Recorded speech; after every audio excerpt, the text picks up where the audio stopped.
ආයිබෝවන් අද මං ඔයාලව එකගෙන යනවා ලස්සන වටපිටාවක තියෙන මෙහෙණින් වහන්සේලාගේ ආරාමයකට. මේ ආරාමයේ තියෙන පොල්ගස්සෝවිටයි මත්තේගොඩයි අතර පොල්ගස්සෝවිට පාරේ මැදට වෙන්න. හරිම සුන්දර වටපිටාවක්, හරිම නිස්කලංක ස්ථානයක් මෙතන. කුරුල්ලන්ගේ සද්දේ, හුළඟ සද්දේ ඇර වෙන කිසිම දෙයක් ඇහෙන්නේ නැහැ. ඕගොල්ලන්ට ගිහිල්ලා භාවනා කරන්න, වැඳ පුදා ගන්න, මෙහෙණින් වහන්සේලාගේ බණ අහලා ඔයාලගේ සිත් සතන් සංසුන් කරගන්න ඔයාලට අවස්ථාව තියෙනවා මෙතෙන්ට ගියොත්. ඔයගොල්ලන්ගේ දානමාන දෙන්න පුළුවන්. මෙතන ඉන්නේ මෙහෙණින් වහන්සේලාම විතරයි.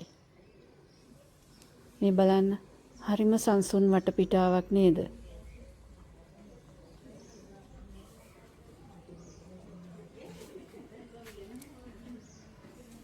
මෙතන ඉන්න මෙහෙණින් වහන්සේලා දෙනමක් ඉන්නවා. හැමදාම ඒගොල්ලෝ මෙතන ඉන්නවා. තව අය ඉන්නවා මෙතෙන්ට වැඩලා ටික කාලයක් ඉඳලා වෙන වෙනත් තැන්වලට යනවා. එහෙම නැත්නම් එයාලගේ වැඩ කටයුතු වලට යනවා. ඒ වගේ ටික කාලයකට නැවතිලා ඉන්නත් මෙහෙණින් වහන්සේලා මෙතෙන්ට වඩිනවා. මේ තියෙන බුදුගේ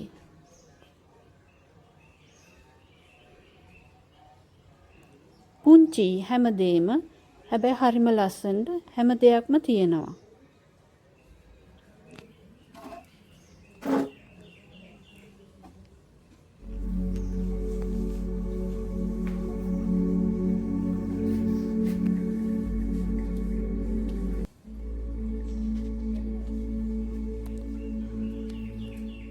යශෝදරා මහරහතන් වහන්සේත් එක්කම සංඝමිත්තා තෙරණියගේ අනුරුවකුත් තියෙනවා.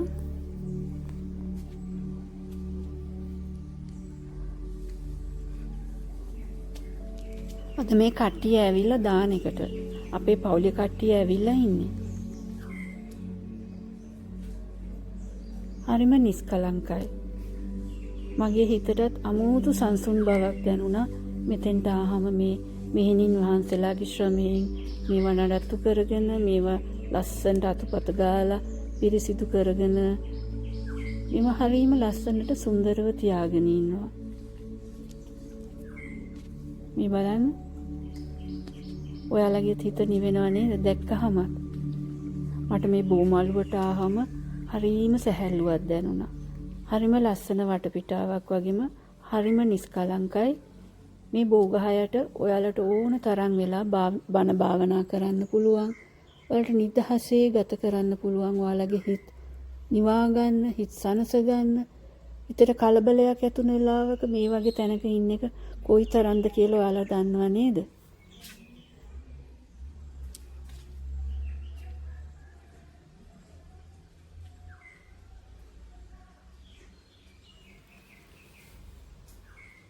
මේ මෙහෙණින් වහන්සේලා හරීම කරුණාවන්තයි. හරීම ආදරේ ඒ පන්සලට එන, ආශ්‍රමයට එන හැමෝටම ඒගොල්ලෝ බොහොම කාරුණිකව සලකන. ඒ වගේම එන දායකයනුත් ඒ බැතිමුතුනුත් අතරේ ඒගොල්ලන් හොඳ සම්බන්ධයක් තියෙනවා ඒගොල්ලන්ට. හැමෝම හරිම ආදරෙන් මේ මෑණියන්ව බලා ගන්නවා, ඒගොල්ලන්ට උදව් කරනවා. ඇත්තට මේක අපිට ලොකු පිනක් නේද?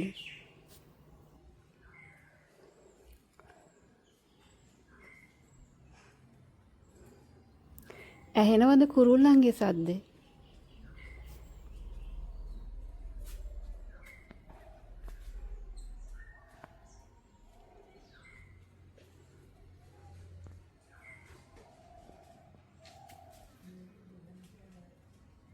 එන්න මම පෙන්නන්නම් ඕගොල්ලන්ට මේ ආරාමයේ තියෙන තැන්. මෙහෙණින් වහන්සේලා 5-6 දෙනෙක්ට නවතින්න පුළුවන්.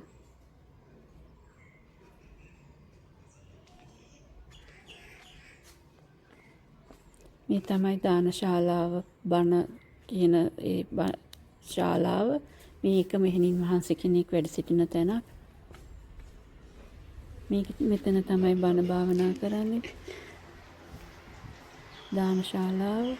තවත් මෙහෙණින් වහන්සේ කෙනෙක් මෙතන පිටිපස්සේ ඉන්නවා. මේ කුටියේ මේ බලන්න මෙතන තමයි යාළගේ ප්‍රධාන ස්ථානය. එතන සමහරක් වෙලාට ස්වාමින් වහන්සේලා ඇවිත් වැඩ සිටලා බණ භාවනා කරනවා. මේ ලොකු මෑණියන්ගේ කාමරේ එයාගේ උන්වහන්සේගේ කුටිය මේ තමයි දානය පිළියෙල කරන ස්ථානයේ ඒගොල්ලන්ගේ කුස්සිය.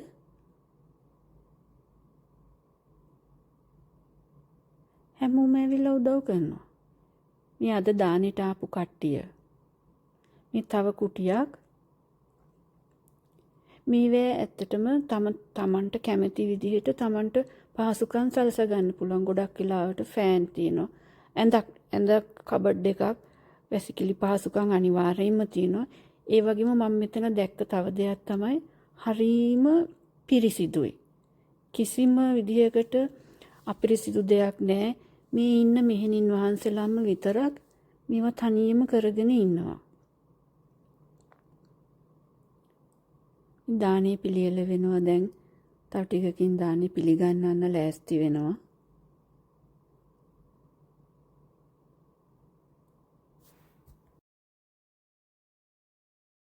මේ අපේ කට්ටිය ඉතින් පොඩ්ඩක් සැහැල්ලුවෙන් සාකච්ඡාවකට සෙට් වෙලා මමත් නම් දැන් බැනුමකුත් අහලා ඉන්නේ ආව තැනක ඉන්න දන්නේ නැහැ කියලා. ඕක ඉතින් මම පුංචි කාලේ ඉඳන්ම මලගේ එක හරි පන්සලකට හරි ගියොත් අහන දෝෂාරෝපණයක්ම තමයි අනිවාර්යෙන්.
ඕගොල්ලන්ටත් කැමති නම් මේ ආරාමයේ තියෙන තැනට ගිහිල්ලා ඕගොල්ලන් කැමති විදිහට පරිත්‍යාගයක් කරන්න පුළුවන්, දානයක් දෙන්න පුළුවන්.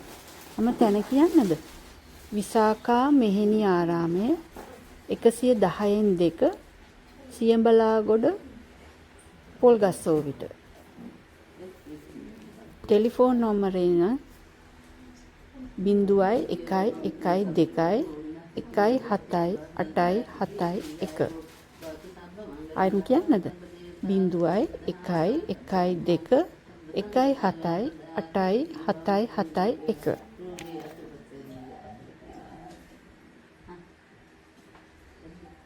මම ඇඩ්‍රස් එකත් එක්ක ටෙලිෆෝන් නම්බර එක මේ වීඩියෝ එකේ අන්තිමටම දෙන්නම්.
කැමති නම් ලයික් කරන්න, කමෙන්ට් කරන්න, තව අයත් එක්ක බෙදා ගන්න අමතක කරන්න එපා.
මේ කට්ටිය පිටිපස්ස හැරිලා ඉන්නවා නෙමෙයි. මේ බෝධිය දිහාට බලාගෙන මේ පැත්තට මුණ දීලා ඒගොල්ලෝ වන්දනාමාන කරන හින්දා ඒගොල්ලෝ මේ පැත්තට හැරිලා ඉන්නවා.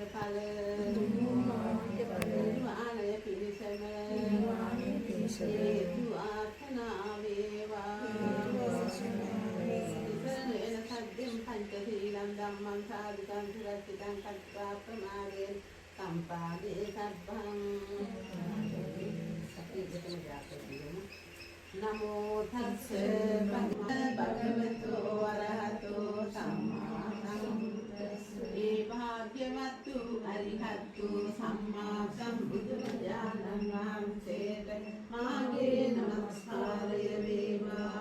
ආජඤ්ඤ පුරිස වූ බුදුරජාණන් වහන්සේට මාගේ නමස්කාරය. මම ඩිස්ක්‍රිප්ෂන් බොක්ස් එකේ දාලා තියෙනවා ඇඩ්‍රස් එකයි ටෙලිෆෝන් නම්බර එකයි. ඕගොල්ලන්ට ඒකෙන් බලලා මේ ආශ්‍රමයට කතා කරන්න හරි දානයක් ගෙනියන්න හරි පුළුවන් නේ.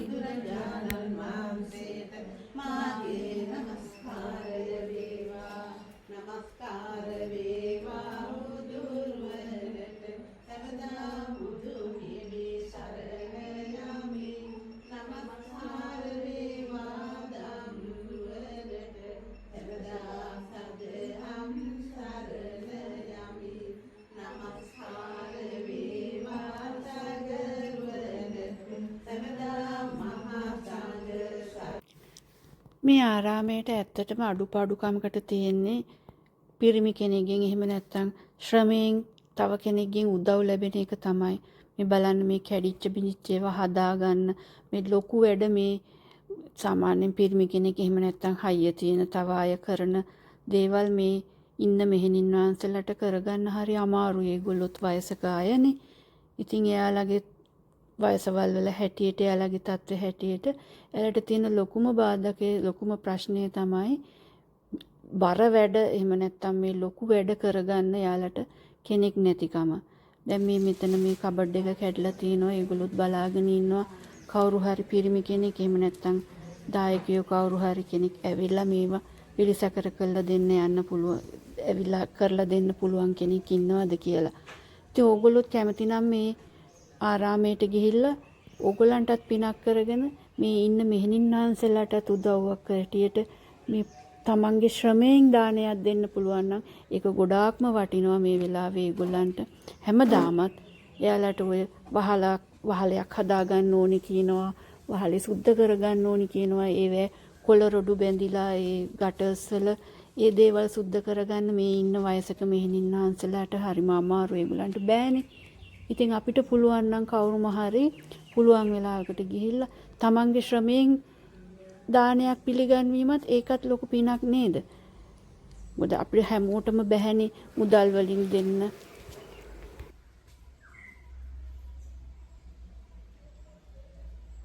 එහෙනම් ඉතින් මේ වෙසක් මාසේ ඕගොල්ලන්ටත් පුළුවන් මේ ආශ්‍රමයට ගිහිල්ලා ඕගොල්ලන්ගේ දානමාන පින්කම් කරලා මේ මෙහෙණින් වහන්සේලාත් එක්ක එක මොහොතක් ගත කළා ඔයාලගේ සිත් සනසගෙන එන්න පුළුවන් නම් ඒකත් ඔයාලට ලොකු දෙයක් වේවි කියලා මම බලාපොරොත්තු වෙනවා. හොඳයි එහෙනම් නැවත හමු වෙමු. ආයිබෝවන්.